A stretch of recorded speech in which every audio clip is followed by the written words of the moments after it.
I think we deserve something from the game overall. A tight kind of feeling game. Not many chances for either side. They got, a soft goal from our point of view and a bit of a lucky break where Jimmy finally gets a block on it and it actually hits things and goes in. But that's the kind of form Ings is in at the minute. Where things are landing. And second, I thought we were really strong, but equally we didn't find them real moments. We had moments to imagine the next pass, the next cross, the next finish. Might have changed that. But then margins that I talk about are tight and we didn't get on the right side of them overall. You feel you deserve the penalty for Star for that?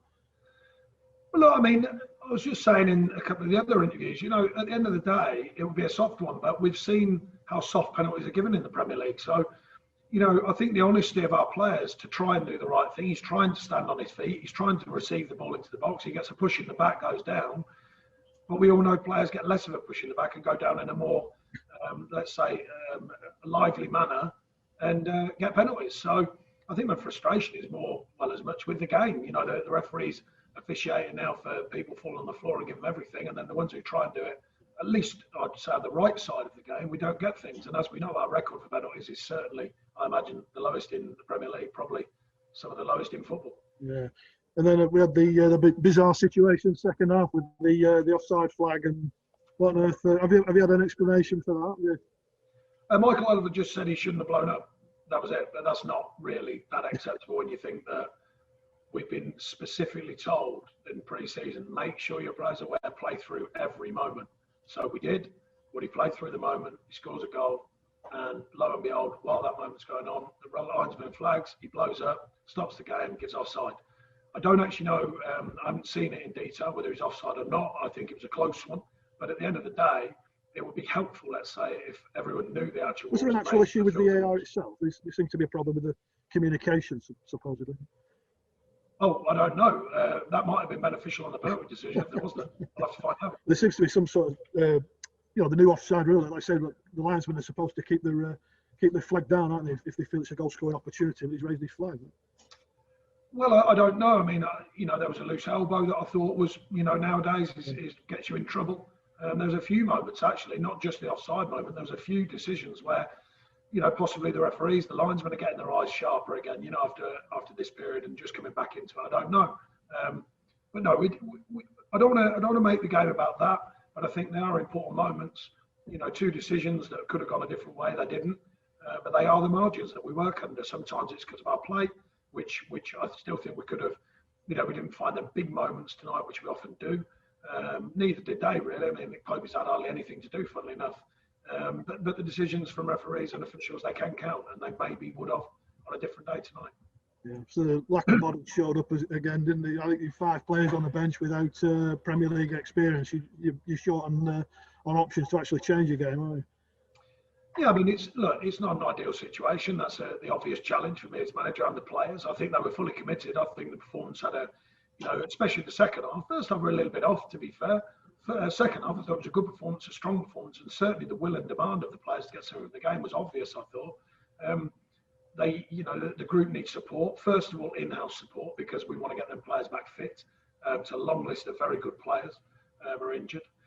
And secondly, if we can work in the market, then we've got to look to do that. But that's a different decision. That's not my decision. Yeah. Any further down the line there, Sean, as regards bringing anyone in? Not that I know of, no. No. Tarky, how close was he? Yeah, he's got a sore toe, so we're having to wait for that. It's still, he said it wasn't a serious one, but it's dragging on a bit, isn't it? Yeah. I mean, he said to me that it's not serious, but it is sore. So that's the way that one is. Yeah. Has that one been looked at? Have you had it scanned or anything like that? Yeah, it's had all the checks. Yeah, everything's been done. Yeah. No problem. Appreciate that, Sean. Cheers. Thanks, Chris. Alex James. Hi, Sean. Oh, yeah. Just quickly on Tarky, reports of a bid from Leicester after we spoke to you on Friday afternoon. Anything you can share with us on that? I understand it was rejected. No. No bid as far as you are aware. No news on that. Status as was, you want to keep him unless the offer tempts the board and yourself. Well, that'll be a board decision. I certainly want to keep him. Make no mistake, he's a very important player, and I think it's very important that we keep him. Maybe today for Dale Stevens, how do you think he fared? Obviously difficult coming in after just a couple of days with you.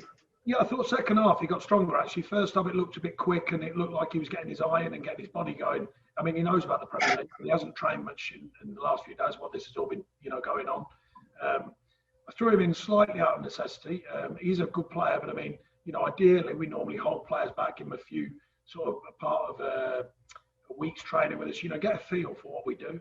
So I've asked him to do a shift tonight, and he's done that. I thought second half it was a good performance, and he'll get stronger and get sharper and get fitter as well. And you mentioned there you didn't quite find the moments in the final third, despite having trailing the ball, particularly second half. I guess that is partly down to the injuries, and also perhaps an area where you'd like to strengthen if you could, just an extra bit of creativity. Well, I think you're always looking for creative players. They do cost a lot of money, and that's not easy to come by here. But equally, it starts with getting our squad back together. We are sort of 5, 6, 7 players deep. They're very experienced players and very important players at this football club. So that makes the challenge harder. But as I said, the players that are working now, they're working very hard. They're learning from each other and how the group can operate. But it isn't ideal when, don't forget, we haven't got any training time either, really, because it's game after game. So, you haven't got a lot of time to mould the team and work with them because you're really recovering, playing. So, it's quite repetitive at the moment in that manner. Any of the injured players have a chance for Wednesday or next Saturday at Newcastle, do you think? I'd be very surprised if either.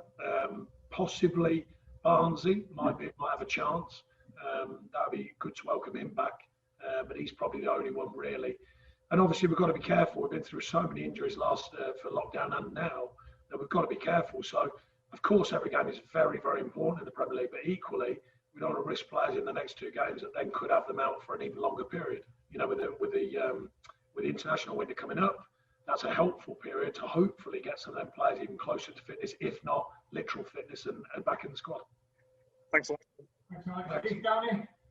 Sean, do you feel a little bit hard done by with the amount of injuries you've got, particularly at this point in the season when you would want to have as many bodies available to select from?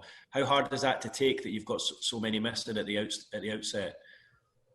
Well, it's more of a case of bad luck because we had it after the lockdown period and we did very well with that group. But I did suggest it would be tough to continue that form with the few players that we had. And then lo and behold, we get through this pre-season and we're just getting injury after injury. Robbie cracks a rib. Joe will get stamped. Not stamped on in a bad way. An accidental hit on the top of his ankle, which flared up. So there's another one. These are sort of things that are just bizarre, really. They're just unfortunate things. And they're not from training schedules or anything like that, fatigue. They're just from unfortunate incidents. And equally, the players who have been out a while, we thought they might be back with, Ben and Johan's been unlucky, of course. Barnes is closer now. So, we thought we might have them back anyway. So, yeah, I mean, look, we're as stretched since I've ever been here. And I've been here long enough to know when we are at stretch, that's for sure. And this is the most stretched period we've ever had.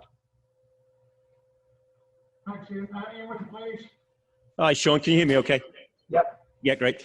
Just a quick one. Obviously, you're quite open about wanting to do something this week. What would it mean if you weren't able to do it, especially given this is such a weird season, isn't it? COVID tests are denying people players. You've already got a big injury list. What would the damage be or what would the situation be if you can't add anyone next week? No, there's no damage. I mean, when I first got here, we sold Charlie Austin and had 3 free transfers. That's the way it goes. I try and manage the model that we have. I try and manage from the guidance from the chairman and the board, and that's that. That's what I do. So there's no damage. It's just the truth of the club and the way it wants it working. It's worked well for us over a period of time. I've said that we need to stretch it. We need to look at it, and because the market doesn't care what we think. So that's just a challenge that I've had all along here. And it's just continuing, and it's just exacerbated by the fact the injuries we've got. Obviously, if all them players are fit, and you wrote down a squad on a piece of paper, you'd actually go, okay, you're a few short, maybe just for depth, and maybe newcomers who can grow with us. So these are the challenges. It's not just about the immediacy; it's about how the club can move forward. But I think the injuries have really, really stretched us, and now it looks even a harder situation because we haven't brought players in either. Cheers, Sean. Thanks. Cheers. Thanks, Ian. Unless anybody else have the doors, thank you. Thanks a lot, Sean. Cheers. Thank you. Thank